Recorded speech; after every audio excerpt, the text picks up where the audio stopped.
Noah Bennett had agreed to disappear before sunrise, which was exactly why hearing Adrian Cross say, "Why are you leaving without saying goodbye?" made his hand freeze on the penthouse door. For one terrible second, Noah considered pretending he hadn't heard him. Maybe he could simply walk out, take the elevator 30 floors down, and spend the rest of his natural life avoiding this zip code. That seemed reasonable, mature even. Instead, he slowly turned around. Adrian stood at the end of the hallway in gray sweatpants and a black t-shirt, looking unfairly composed for a man who had been awake for approximately 12 seconds. His dark hair was slightly messy, which somehow made him more intimidating, not less. Noah tightened his grip on his jacket. "Goodbye," he said. "There. Problem solved." Adrian's eyebrows lifted. "You're funny when you're nervous." "I'm hilarious all the time." "It's a burden." Noah reached for the door again. "Thanks for last night. Lovely penthouse. Excellent towels. 5 stars. I'll tell absolutely no one." Noah, hearing his name in Adrian's low, steady voice, stopped him again. That was mistake number 1. They had established rules before anything happened. One night. No expectations. No awkward morning after breakfast. Most importantly, no emotional complications. Adrian and Caleb were already a couple, an alpha and omega who had been together for years. Noah was the beta who had stepped briefly into their orbit. Temporary. Simple. At least, it had sounded simple yesterday. "You don't have to sneak out," Adrian said. "I'm not sneaking. I'm leaving quietly with suspicious speed." Something almost resembling amusement touched Adrian's face. That was worse. Noah could handle intimidating Adrian. Soft Adrian felt like discovering a mountain lion knew how to make pancakes. Then footsteps sounded behind him. Noah looked past Adrian and saw Caleb Hayes entering the hallway, blonde hair rumpled from sleep, wearing an oversized navy sweatshirt. Caleb stopped when he noticed Noah holding his jacket. His expression changed immediately. Not anger. Not relief. Disappointment. Somehow that landed harder. "You're leaving?" Caleb asked. Noah forced a shrug. That was the arrangement. Silence settled between the three of them. Noah suddenly became fascinated by the enormous abstract painting beside the elevator. Probably worth more than his car. Possibly more than his apartment. Definitely judging him.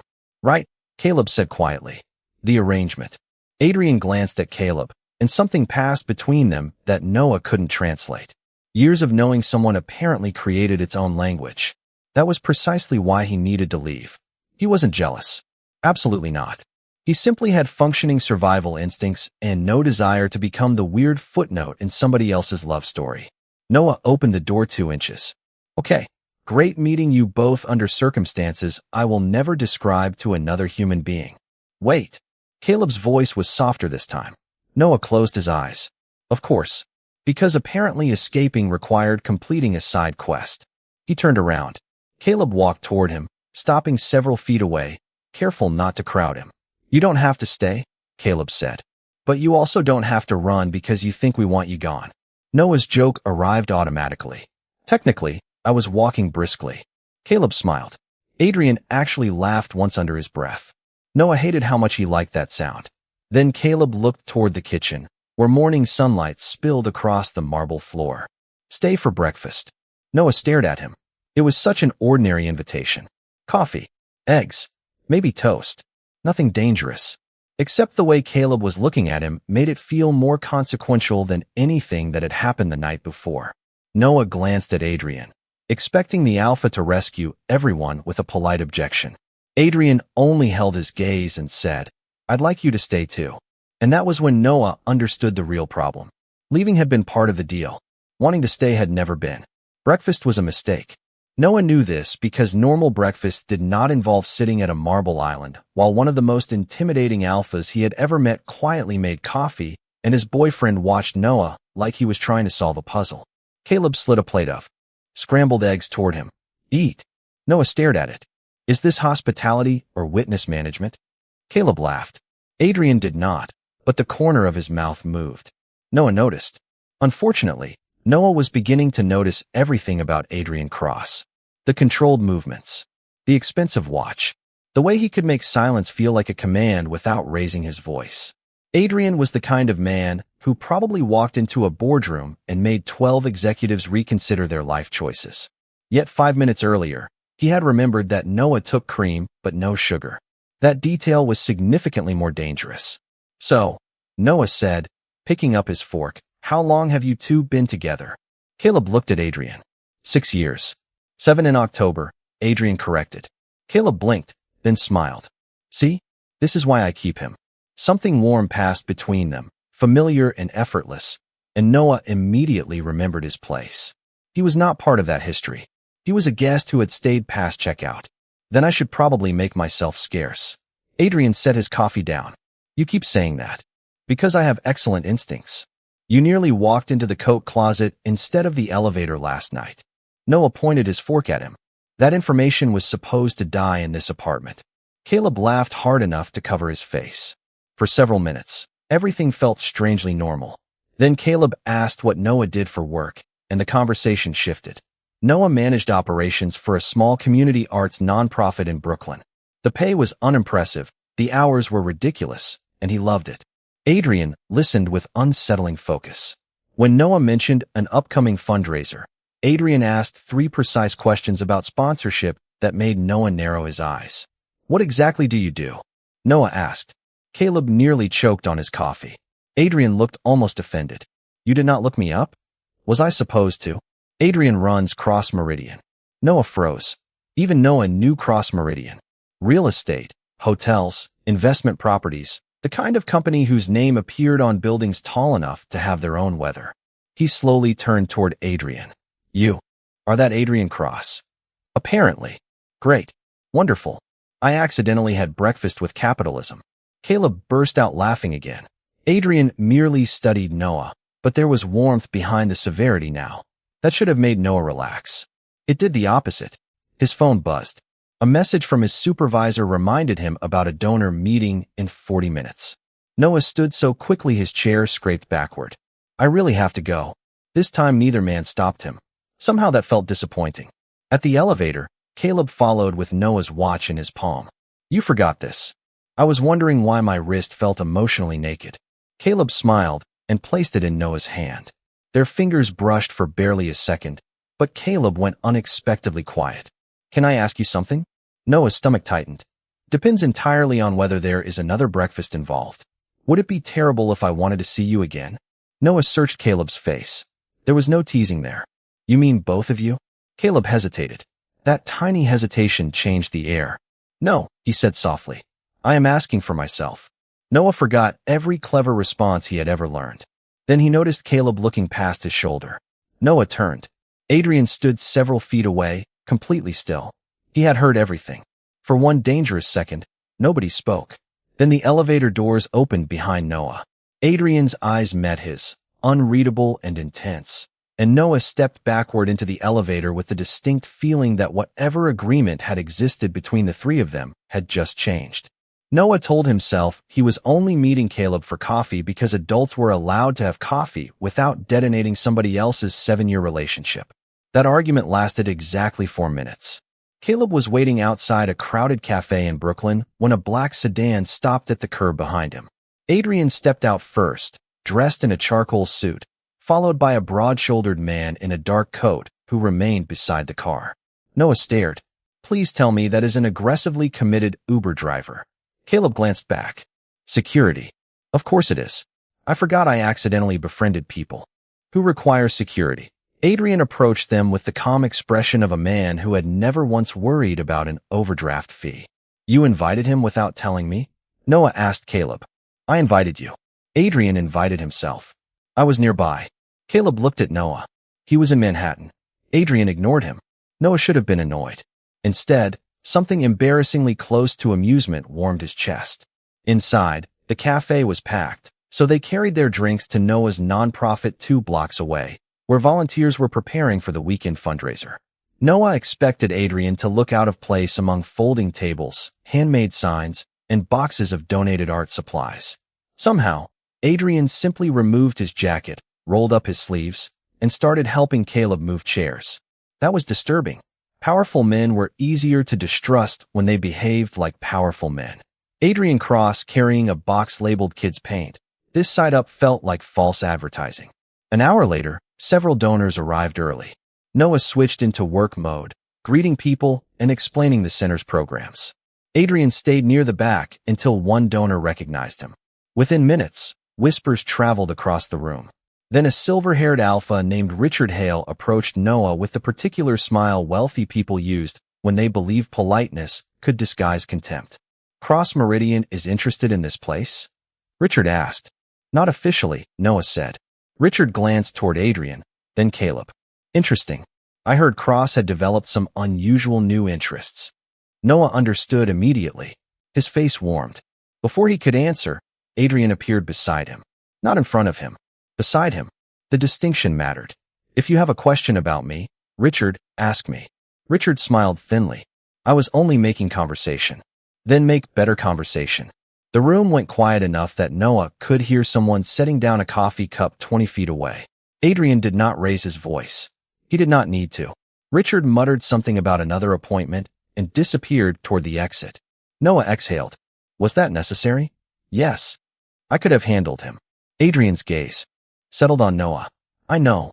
For words. Somehow worse than a speech. Caleb watched them both with an expression Noah deliberately refused to interpret. Later, while Caleb helped volunteers organize supplies, Noah found Adrian alone near the entrance. "You do realize rescuing me in public is dangerously close to being nice." Adrian looked down at him. "Do not spread it around." Noah laughed, then noticed Adrian twisting a heavy silver ring around his finger. The crest engraved into it matched the emblem Noah had seen on cross-meridian buildings. "Family ring." Adrian immediately stopped moving it. Something like that. His phone vibrated. Adrian checked the screen, and for the first time since Noah had met him, his composure cracked. Only for a second. The message was short enough for Noah to catch 3 words before Adrian turned the phone away. "Board vote tomorrow.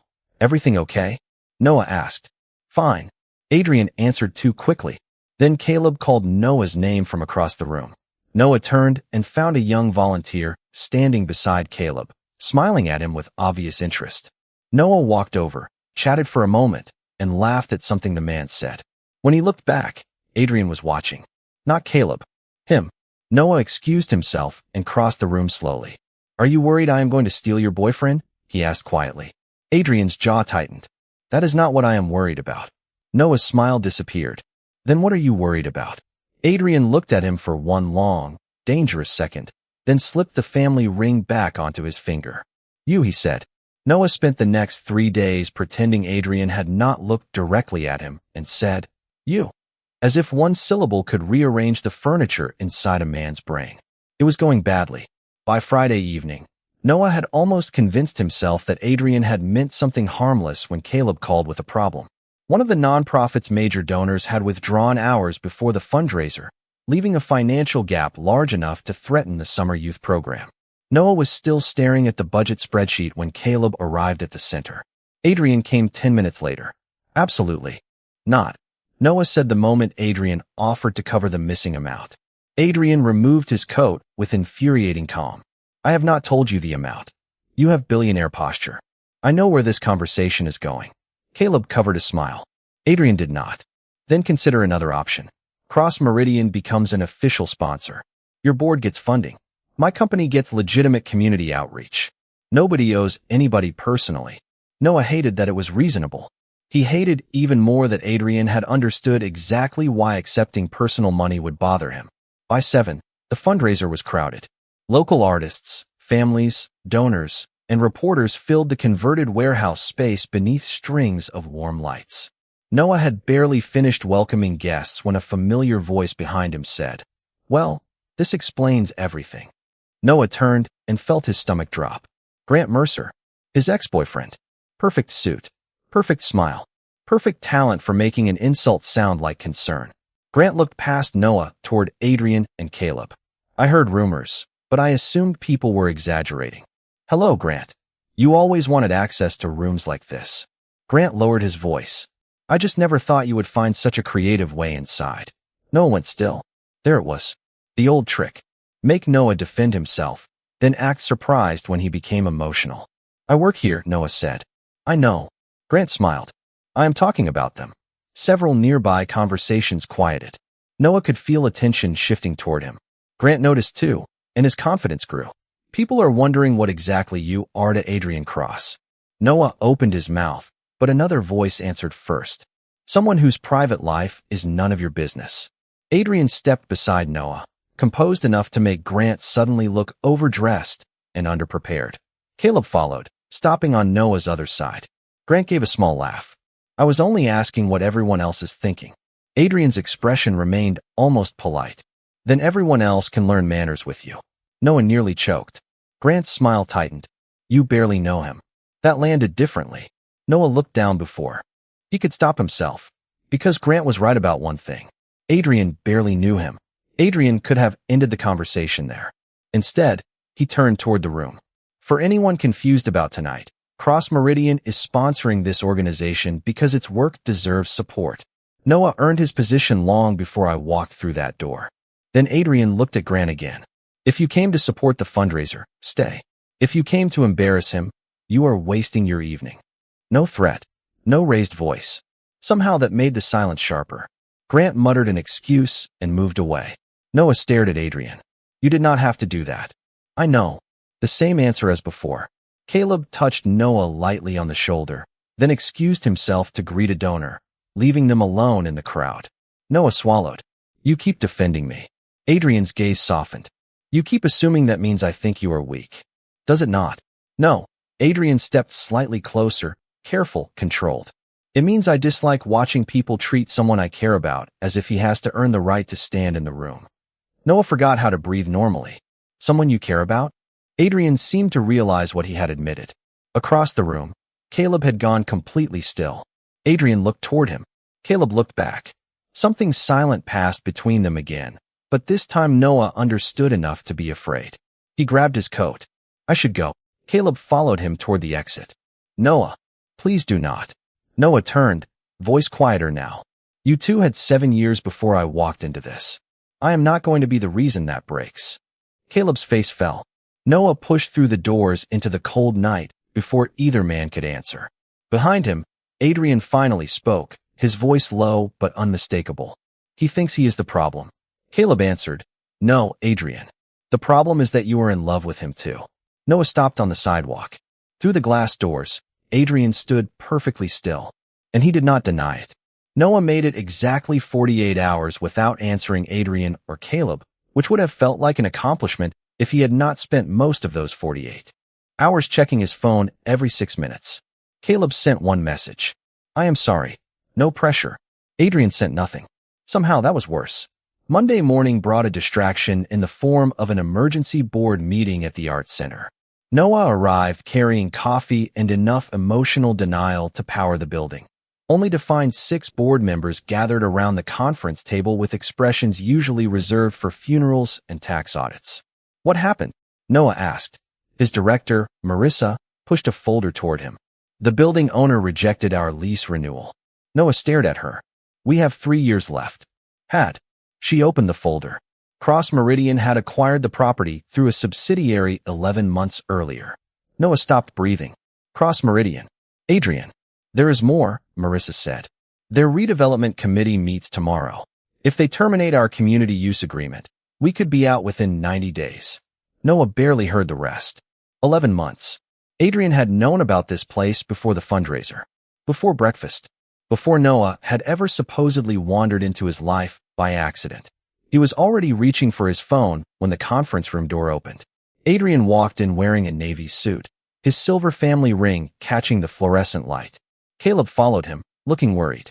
Noah laughed once, without humor. Of course. Adrian stopped. Noah, you own the building. Caleb looked sharply at Adrian. What? That reaction told Noah something important. Caleb had not known either. Adrian closed the door behind him. Cross Meridian owns the development group that acquired it. That is an impressively expensive way to say yes. I was going to tell you. When?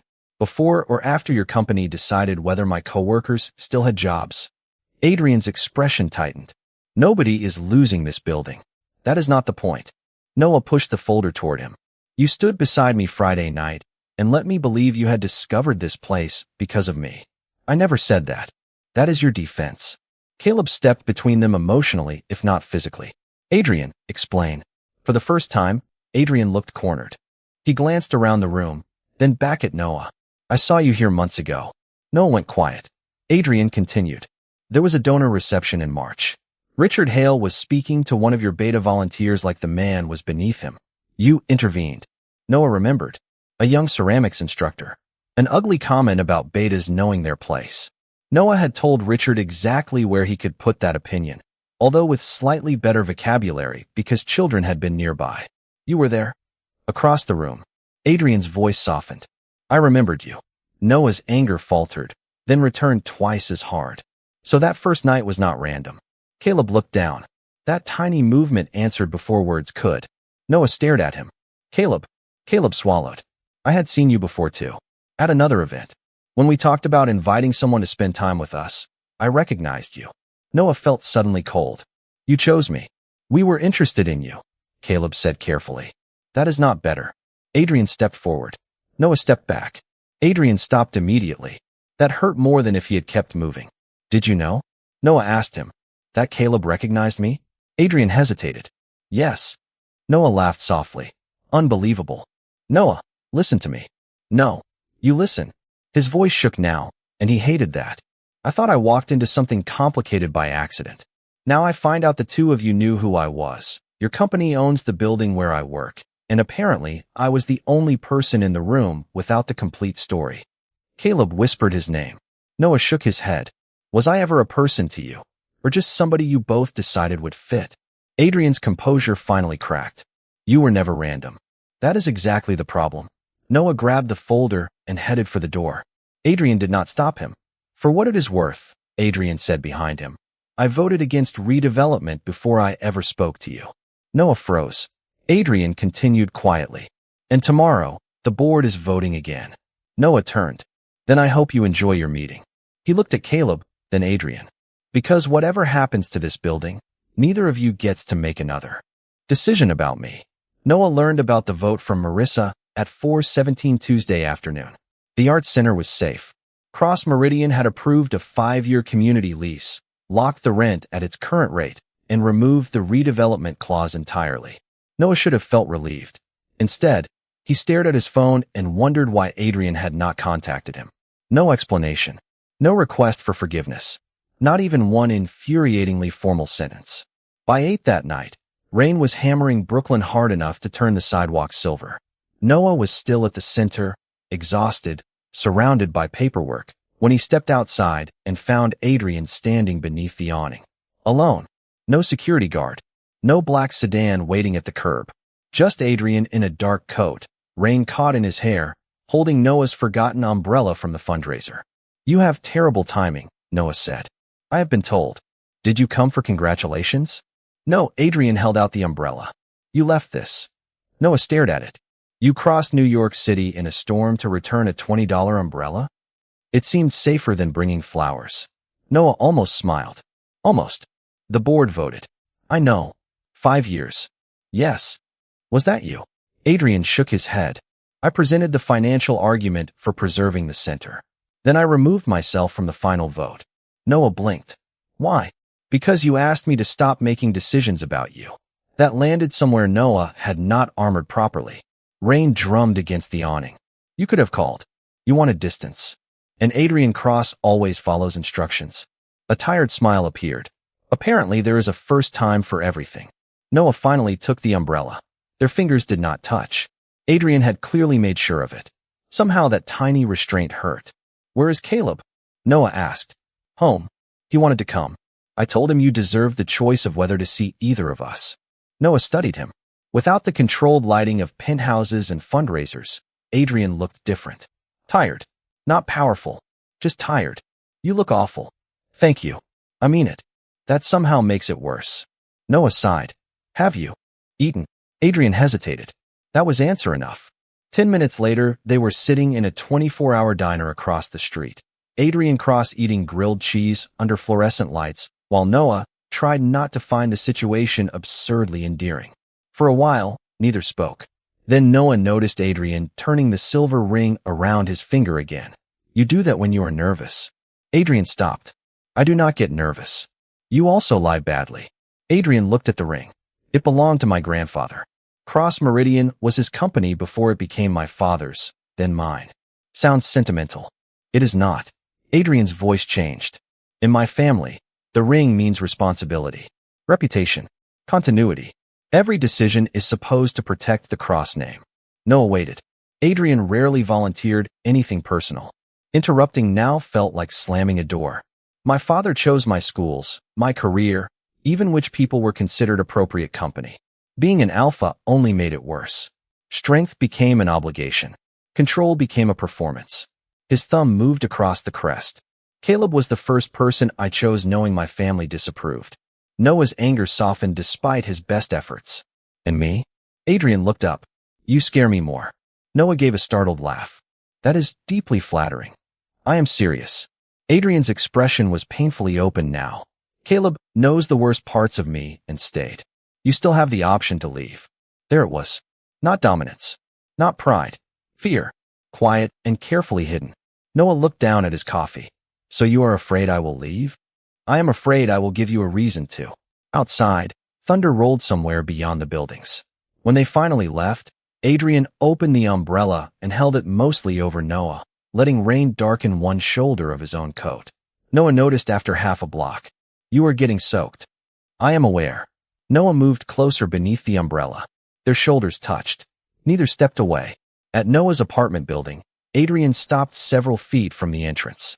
Good night, Noah. No request to come upstairs. No pressure. He simply turned toward the rain. Adrian. Adrian looked back. Noah wanted to say he forgave him. He was not there yet. Instead, he said, next time, buy your own grilled cheese. Adrian smiled, small and real. So there is a next time? Noah immediately regretted everything. Go home, Cross. Adrian walked away smiling, and Noah stood beneath the awning watching him until the rain swallowed him from view. The photograph hit the internet at 6:43 Thursday evening, and by 6:50, strangers had already decided Noah Bennett was a liar. He discovered it while standing beneath the chandeliers of the Cross Meridian Foundation Gala, wearing a borrowed tuxedo and wondering whether rich people secretly practiced looking comfortable in uncomfortable shoes. Caleb was beside him. Adrian was across the ballroom speaking with board members when Noah's phone began vibrating without mercy. One message became 12, then 30. Marissa sent only 4 words. Please tell me this is fake. Noah opened the link. His stomach dropped. The article showed a photograph taken through the Arts Center window weeks earlier. Noah stood beside Adrian, close enough for the camera angle to suggest intimacy. Beneath it was another image, a document bearing the Cross Meridian logo and Noah's name. Consulting and Personal Appearance Agreement. The language implied Noah had accepted money to publicly accompany Adrian and Caleb while Cross Meridian negotiated control of the Arts Center property. Someone had even attached screenshots of messages supposedly sent by Noah. If Adrian wants the center, he can pay for my cooperation. Noah read the sentence twice. I never wrote that. Caleb took the phone. Color drained from his face. Around them, whispers were already spreading. Noah could feel people looking, not curious anymore. Certain.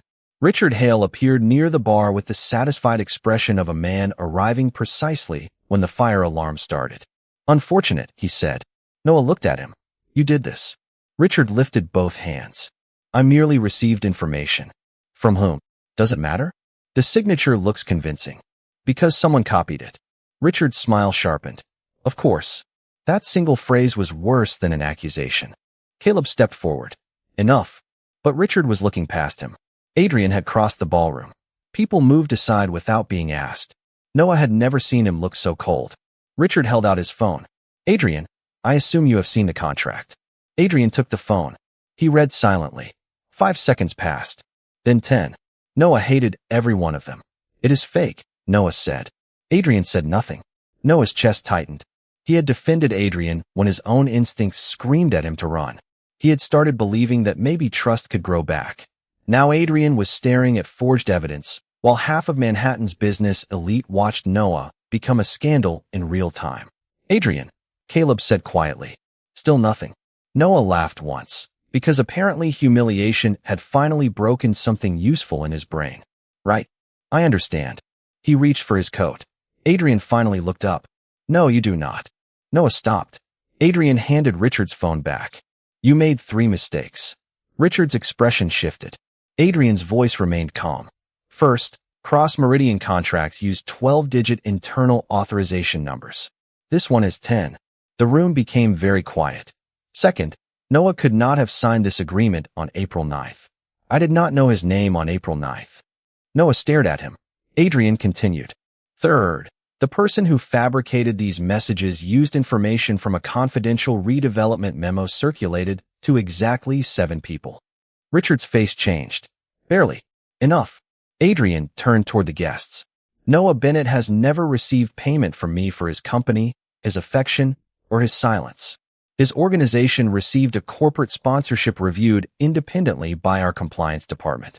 Anyone suggesting otherwise may direct questions to Cross Meridian's counsel. Noah could finally breathe, but Adrian was not finished. And since apparently his private life has become tonight's entertainment, let me remove one misunderstanding. Caleb moved to Noah's side. Adrian did the same. Noah did not pursue us. He did not manipulate us. He did not ask for access to my company, my money, or my name. His gaze found Noah's. We pursued him. A murmur moved through the ballroom. Noah's heart stumbled. Richard tried to speak. Adrian looked at him. Not tonight. 2 words. Nothing more. Richard walked away.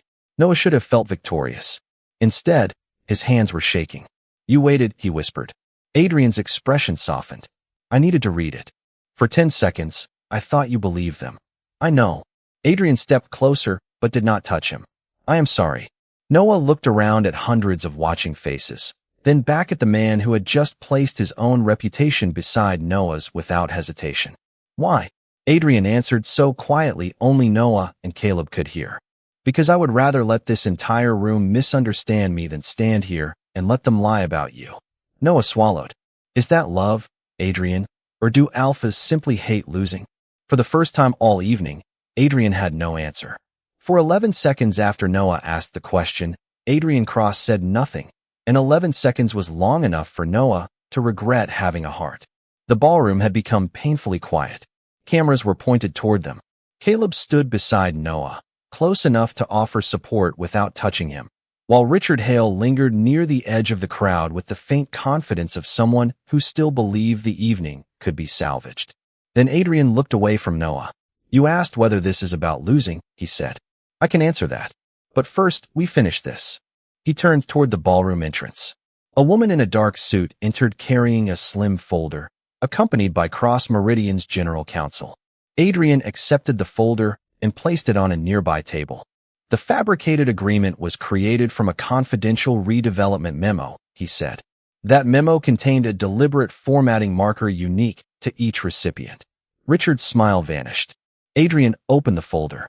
The version used to manufacture Noah's contract contains Marker 7. Nobody moved. Marker 7 was assigned to Richard Hale.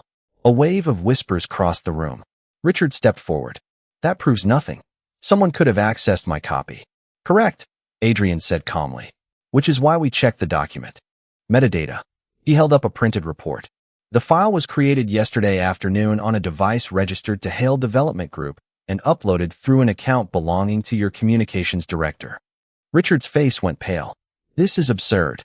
Then you will have no objection to an independent investigation. Adrian's voice never rose. That made every word land harder. Cross Meridian has already preserved the records and referred the matter to counsel. You wanted a public scandal, Richard. You have one. It simply does not belong to Noah. For several seconds, the only sound was the soft music still playing somewhere behind the crowd. Richard looked around, apparently searching for an ally. Nobody volunteered. He left without another word. Noah should have felt triumphant. Instead, he felt exposed. Everyone was still watching. Adrian could have ended it there. He did not. He stepped beside Noah again, facing the room rather than shielding him from it. There is one more thing, Adrian said. Caleb's eyes widened slightly. Apparently, this part had not been planned. Some of what you heard tonight began with something real. Caleb and I invited Noah into our lives under an arrangement that was supposed to be temporary. Noah's pulse jumped. Adrian continued before the whispers could begin. That was our mistake, not his. We thought rules could keep everything uncomplicated. We thought if we defined the beginning, we could control the ending. Adrian glanced at Caleb. Caleb gave the smallest nod. Then Adrian looked directly at Noah. The cold executive disappeared from his face. We were wrong.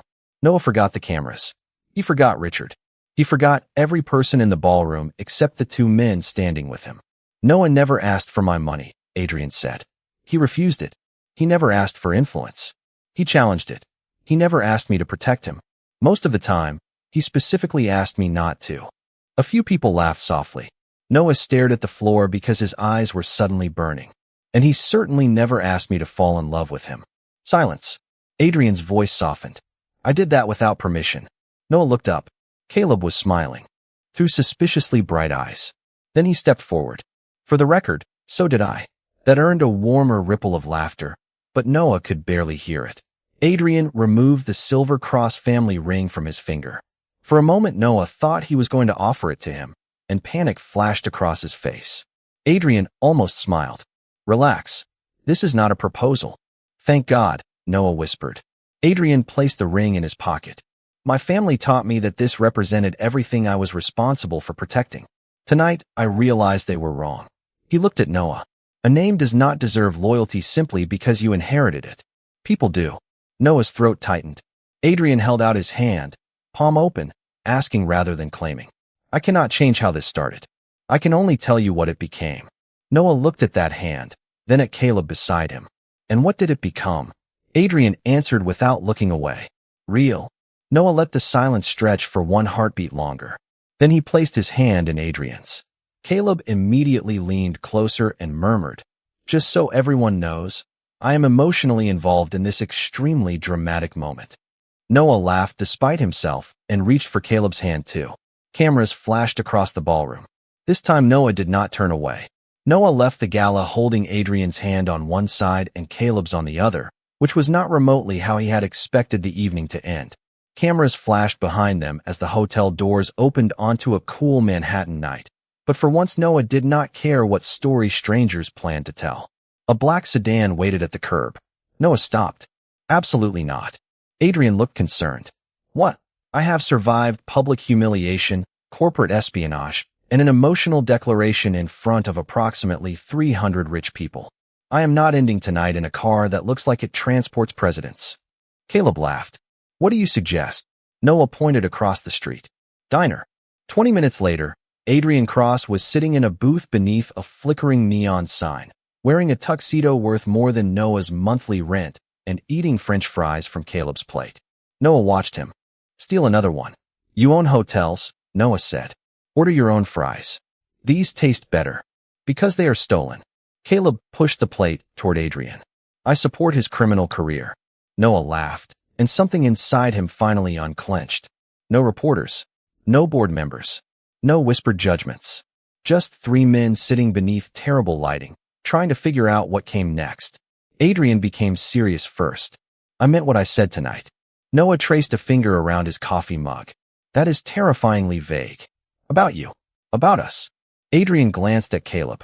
But I do not want another arrangement where we decide the rules and expect you to fit inside them. Caleb nodded. Neither do I. Noah looked between them. So what exactly are you proposing? Adrian considered the question with the concentration of a man negotiating a billion-dollar acquisition. Noah pointed at him. Do not make the CEO face. I have one face. You absolutely do not. Caleb smiled. He has at least four. That one means he is scared. Adrian gave him a betrayed look. Noah softened. You are scared. Adrian did not hide this time. Yes. That single word mattered more than another grand declaration. Noah leaned back. Good. Because I am too. Caleb reached across the table, palm upward. Then maybe nobody promises forever tonight. Noah looked at his hand. What do we promise? Tomorrow, Caleb said. We choose tomorrow. Then we see what happens. Noah placed his hand over Caleb's. Adrian covered both with his own. No contracts. No labels forced into place before they were ready. Just a choice. 3 days later, Noah returned to the Arts Center and found a new lease waiting for him. 5 years, fixed rent, independent oversight, and one clause Noah read twice before smiling. Cross Meridian retained no authority over programming, staffing, or donor selection. Adrian had removed every possible lever he could have used over Noah's career. Attached was a handwritten note. You asked me to stop making decisions about you. This one is yours. Noah signed the lease. That evening, he went to Adrian and Caleb's penthouse carrying takeout and a document of his own. Adrian opened the door and stared at the single sheet. What is this? Terms and conditions. Caleb appeared behind him. Oh no, Noah read aloud. Rule 1. Nobody secretly buys anybody's workplace. Adrian sighed. Reasonable. Rule 2. Nobody invites me to a gala without warning me there will be photographers. Also reasonable, Caleb said. Rule 3. If either of you starts making decisions for me because you think you know what is best, I reserve the right to become extremely annoying. Adrian looked at Caleb. How would we identify the difference? Noah gasped. Relationship canceled. Caleb caught his hand, laughing. Too late. Adrian stepped closer, smiling now. Any final rule? Noah looked at them both. His humor faded into something quieter. Yes. If this becomes difficult, we talk. Nobody disappears. Adrian's expression softened. Caleb squeezed Noah's hand. Agreed. Weeks later, Noah's toothbrush appeared beside theirs. Then a coffee mug. Then 2 jackets somehow occupied half the entry closet.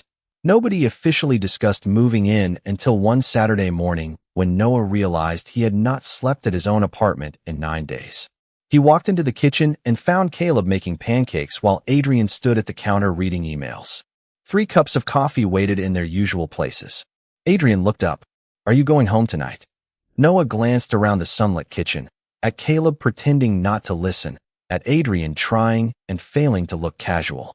Once, leaving before morning had seemed like the safest rule in the world. Noah smiled. I thought I already was home. Caleb immediately ruined the moment by announcing that someone had burned the pancakes. Adrian blamed the stove. Noah blamed capitalism.